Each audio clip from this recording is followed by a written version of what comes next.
Early in the 1920s, Arthur William Smith ran the local express wagon. At first, it was a supply train delivering goods to downtown stores in Virginia. The B&O and the SP and ST.L railroads were local railroads. A few years later, the local railroad invested in a passenger car that stopped in Virginia 8 times a day. The train traveled between Beardstown and Springfield.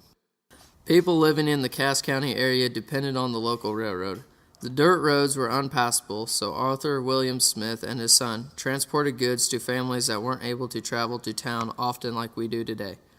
Carl Smith and his father William started the local railroad and passenger services about 1920 and continued until 1935.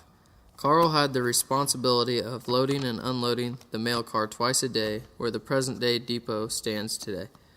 Arthur Smith had gotten his leg amputated. That's when he offered and bought the 14-passenger bus.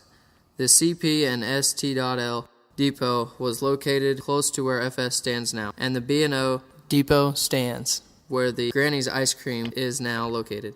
Arthur sometimes had to make 3 or 4 trips to get all the passengers delivered between the 2 locations. Many of the passengers were Virginia residents or relatives that had come to visit. Some were traveling salesmen who would stay overnight at the Mann Hotel. The Mann Hotel was located where the food pantry is today. When the train business declined, he bought a Model T and delivered groceries from the 4 different stores in town to people in the country. Arthur ran a self-employed business until he was around 65.